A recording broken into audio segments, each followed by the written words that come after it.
And, injuries are part of the basketball, but I was 100%. But I played terrible. So we just got to move on to the next one. All right, Nick, listen, it begs the question, is it possible you wrote off the Clippers a little too soon? No, I didn't write them off too soon. I maybe was a little hyperbolic because I think early in Game 3 I was sending them to Seattle. I was moving the franchise out of Los Angeles to Seattle. Yeah. Maybe I should pump the brakes on that for just a week or so. But no, listen, the Clippers played a great Game 4, and they took advantage, and Rick Carlisle's awesome. But they took advantage of a coaching decision that I would imagine will keep Rick Carlisle up at night for days and days in Game 3. Game 3, the Mavs had the Clippers down for the count. It was 28-11. They could do nothing with Luka. The Mavs were getting whatever they wanted. And Carlisle stuck to his regular substitution pattern, took Luka out of the game. Shortly thereafter, it's a 14-0 Clippers run, and it's a game again, and it gave the Clippers some life. But what we know about the Clippers is this. When they are playing free of pressure and expectation, they're exceptional. That's how they've been the last few regular seasons. That's how they've been this playoffs. Once everyone wrote them off, they started playing their best basketball. Now, all of a sudden, thanks to these 2 wins, there's pressure on them again. They are the favorites in the series again. It's like, oh, the Lakers look hurt. The Nuggets are questionable. Nobody believes in the Jazz. Oh, the Clippers can do this, which is why I expect them to revert back in very short order to Clippers playoff basketball, which is playing tight, not getting any contribution from the role players, and just relying on Kawhi to be otherworldly, which, to his credit, he has been through 4 games this series. So, no, I don't think I wrote them off too early, Brandon. I think they're still in huge trouble, and I think that Luka is going to prove out to be the best player in this series, despite the fact that yesterday he had I would argue his first actual bad playoff game of his career. The only other one that was close was the one where he missed time because he got his ankle stomped on. So, no, I don't think I wrote them off too early. So hold on, Nick. Let me get this right. So you said they need to go take the franchise to Seattle, all right? And they need to blow up everything. Yes. Kawhi needs to look at other teams, but you didn't write them off too early? Yes. No? You sure? Well, because I still think they're going to lose the series. Because I still think they're going to lose the series. So listen, if they end up winning the series, then I'm wrong. But I still think they're going to lose the series. Okay, all right. Well, look, I'm not going to approach this from an emotional standpoint. I just want to talk facts because I've been talking about the Clippers all year. I got the Clippers coming out the West, and I got the Nets coming out the East. So here's my notes from last night. They cooled off.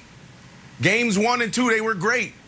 Games 3 and 4, they weren't there. And who am I talking about? I'm talking about the others. And this is what we talked about Thursday and Friday. You guys asked me this question. Should we be writing off the Clippers?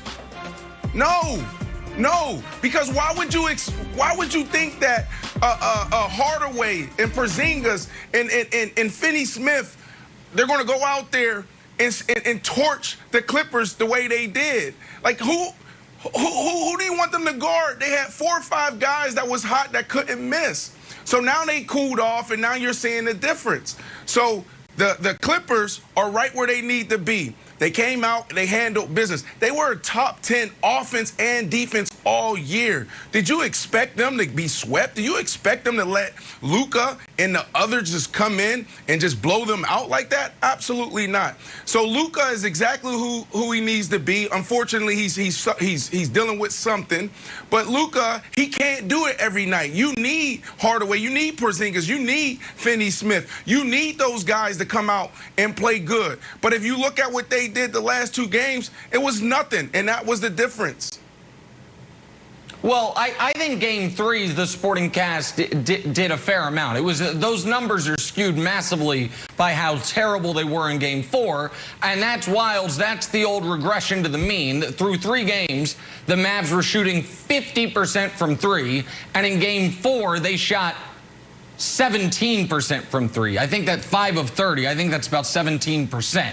So they're not a 50% three-point shooting team. They're not a 17% three-point shooting team. They'll be somewhere in the middle for the remainder of the series. But I do want to give Ty Lue some credit, because Ty Lue did something smart that now Rick Carlisle must adjust to. He said, Pat Beverly, you're not playing. Beverly, you're done for the series, essentially, and we're going to play small. We're going to play with Marcus Morris, Nick Batum as our biggest people on the court. We're going to play one guard with Reggie Jackson, along with our 2 stars in Kawhi and PG. And now the Mavericks must adjust to it. Last night, the Mavs were so tilted, they gave Boban minutes early. They're like, maybe this will force the Clippers to go big. And the Clippers wanted to, the Clippers stayed small. So I think Carlisle now has to adjust to the Clippers' adjustment, as we now have a best of 3. Clippers to the moon. Clippers to the moon. We know that they are an emotional team, and I am buying all the Clipper stock on Robinhood. I'm long on AMC, GameStop, Dogecoin, and Clippers, and it's an emotional roller coaster. But when it's going hot, it is hot. You know what it reminds me of, Nick? 94 Rockets. Oh, 94 Rockets. Lost 2 in Phoenix. Oh, no, excuse me. They lost 2 at home. And then they went to Phoenix and won 2. Ended up winning the series. They just traded off home court advantage at that point. If you were home, you would win.